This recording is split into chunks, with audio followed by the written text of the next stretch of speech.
నమస్తే కిరణ్ టీవీ ప్రేక్షకులకి స్వాగతం. ప్రస్తుతం మనతో పాటు ఉన్నారు వామాపత్ ఆస్ట్రాలజర్ డాక్టర్ భార్గవ దేవన గారు. నమస్తే సార్. నమస్కారం అండి. సార్, మనం గ్రహ దోషాల గురించి వింటూనే ఉంటాము. ఒక్కొక్కసారి ఇప్పుడు అంటే ఏలినాటి శని అని కానీ అష్టమ శని ఇట్లా వింటూ ఉంటాం. శని దోషాల గురించి చాలా భయపడుతూ ఉంటారు. అలానే ముఖ్యంగా కుజదోషం వల్ల పెళ్ళిళ్ళు అవ్వట్లేదని లేకపోతే పెళ్ళిళ్ళు అయినా నిలవట్లేదని ఇట్లా రకరకాలు వింటూ ఉంటాము సార్. ఈ దోషాలను మనం ఎలా పరిహారం చేసుకోవచ్చు గురుగారు? అంటే ఈ తంత్రపరంగా ఎలా చేసుకోవచ్చు అంటారు? నవగ్రహ శాంతి కానీ ఇట్లా చెప్తూ ఉంటారు. నవగ్రహాలు అనగానే చాలామంది ఏంటంటే భయపడతారు కూడా. వాటికి ఎట్లా చేసుకోవాలి, సరిగ్గా ఎలా సరైన పద్ధతిలో చేయకపోతే కూడా మనకి ఇదవుతుంది అని భయపడుతూ ఉంటారు. ఎట్లా చేసుకోవాలంటారు వీటికి? శని ఫర్ ఎగ్జాంపుల్ శని గ్రహం కానీ కుజుడు కానీ ఏ గ్రహాలకైనా చూడండి అత్యంత భయంకరంగా అవి పీడిస్తున్నాయి అంటే తంత్రశాస్త్రంలో ప్రతి ఒక్క గ్రహానికి ఒక్కొక్క తాంత్రిక దేవత అనేది ఉన్నారండి.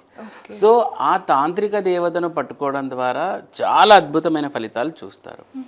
ఇందుకు కావాల్సినది మీలో పర్ఫెక్ట్ ఆత్మవిశ్వాసము, భక్తి, నమ్మకము అనేది మీకు ఉండాలి.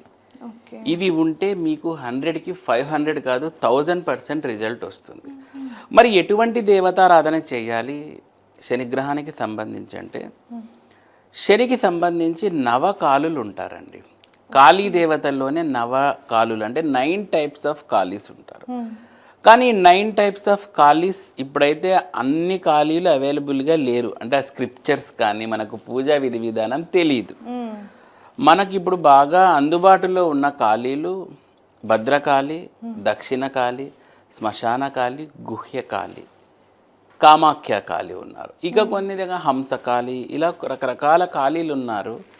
మార్చ్ 14న జరగబోయే అన్నదాన కార్యక్రమంలో దాతలు కండి. రూపాయి నుంచి 116 రూపాయల వరకు మీకు తోచినంత సహాయం చేయండి. ఈ కార్యక్రమం ఎల్బీ నగర్ హైదరాబాద్ నందు జరుగును. జీవన్ సహాయ్ దశ మహావిద్యాస్ ట్రస్ట్ బై భార్గవ దేవన.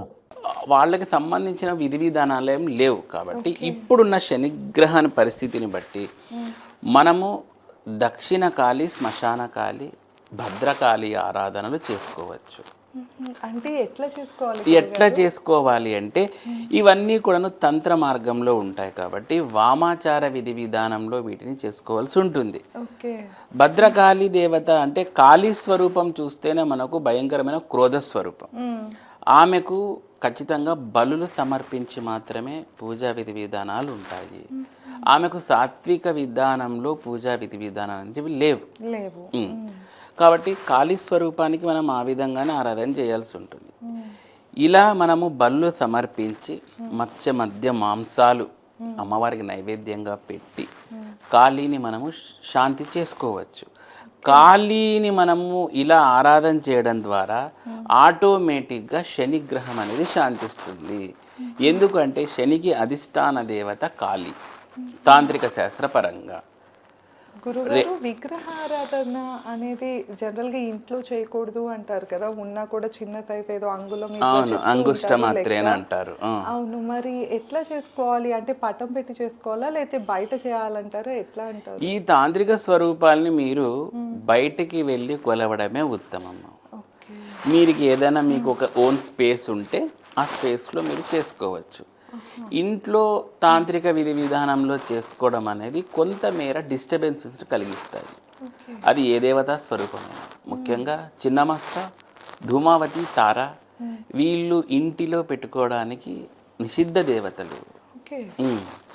సో కాబట్టి ఎట్లాంటి పరిస్థితులు చూస్తామంటే ఎట్లాంటివంటేనండి చూడండి, ఒక దేవతారాధన చేశారు. ఫర్ ఎగ్జాంపుల్ మీరు చిన్నమస్తా చేశారు. చిన్నమస్తా దేవతకున్న లక్షణాలు నెమ్మదిగా మీలోకి వచ్చేస్తూ ఉంటాయి. ఆ ప్రభావము, ఆ భావజాలము, మీ యొక్క నడవడిక అదంతా కూడాను ఆ చిన్నమస్తా దేవతారాధనకు ఆ దేవత యొక్క థీమ్ అనేది మీకు వచ్చేస్తూ ఉంటుంది. అప్పుడు ఏమవుతుంది, మీరు కూడా వెరీ అగ్రెసివ్గా అవ్వడము,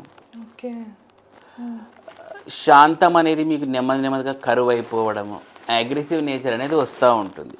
ఇలా ప్రతి దేవత తన లక్షణాలను ఇచ్చేస్తూ ఉంటుంది. మరి బయట చేస్తే ఏమవుతుందండి అంటే అది చెప్తున్నాను కదా, కొంతమంది నిషిద్ధ దేవతలు హౌస్కి బయట చేయడం ద్వారా మనము ఆ చేసే ఆ వచ్చే యొక్క బ్యాడ్ ఎఫెక్ట్స్ని మళ్ళీ ఒక ప్రత్యేకమైన భైరవ ఆరాధన ద్వారా వాటిని డైల్యూట్ చేయగలుగుతాము.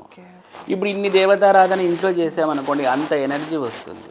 అదంతా ఇప్పుడు చూడండి, మనము ఏదైనా ఒక ఫైర్ వెలిగించాము, ఫైర్ ఒకటే కాదు కదా, కింద బూడిద, చెత్త, డస్ట్ అంతా పడుతుంది కదా. అలాగే ఒక దేవతారాధన చేసాము అంటే ఆ దేవత శక్తితో పాటు ఆ దేవత బ్యాక్గ్రౌండ్లో ఉన్న భూత్, ప్రేత్, పిశాచగణాలు కూడా వస్తాయి. అవి మన మీద ఎప్పుడైతే ఎవరి జాతకంలో అయితే ఇట్లాంటి పీడలు ఎక్కువ ఉంటాయో వాళ్ళకి ఈజీగా అవి చొచ్చుకొని వెళ్ళి వాటిని సతమతం చేసే అవకాశాలు ఉంటాయి. అందుకని ఇళ్లలో చేయదు దేవతారాధన అంటారు. అంటే ఈ దేవత చెడ్డదని కాదు, ఆమె వెనకల వచ్చే ఆ గణాలు అనేవి మంచివి కావు అని. ఆమె వాటిని కంట్రోల్ చేస్తుందా, ఆ దేవతకే చెల్లింది. మీరు ఇలా చేశారనుకోండి, మీకు అవి మీ నెగిటివిటీకి ఎక్కువ చేసే అవకాశాలు ఉంటాయి. అందుకనే శనిగ్రహానికి ఖాళీ చేసిన, కుజగ్రహానికి బగలాముఖి చేసిన వెంటనే మీరు భైరవ ఆరాధన, శివారాధన ద్వారా వాటిని డైల్యూట్ చేయగలగాలి. ఇలా చేస్తేనే ఆ పద్ధతి ప్రాసెస్ కంప్లీట్ అవుతుంది. ఇంకొకటి గురుగారు, ఇక్కడ ఈ ఆరాధనలు అంటే నిత్యం అంటే మామూలుగా ఇప్పుడు ఉన్న జీవన శైలికి ఎవరు రెగ్యులర్గా చేయలేరు.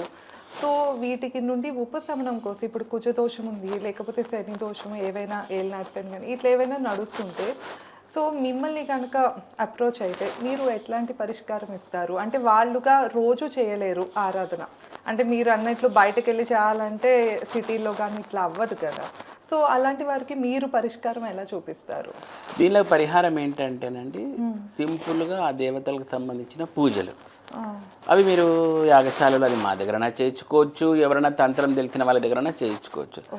తర్వాత వాళ్ళు ఇచ్చే యాగ భస్మాన్ని ధరించడం ద్వారా కూడా అంతే ఫలితాన్ని పొందగలుగుతారు.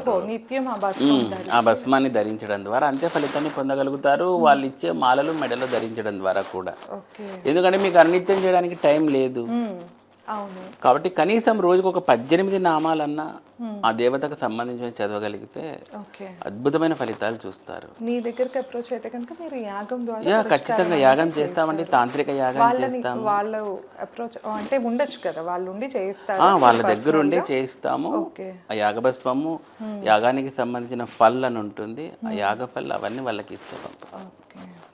అలాగే గురుగారు, అంటే కొన్ని డౌట్స్ ఇట్లాంటి ప్రభావం అయితే ఎక్కువగా అనుభవిస్తూ ఉంటారు. సో అలాంటి వారికి మీరైతే ఓ పరిష్కారం చెప్పారు. Thank you. నమస్కారం.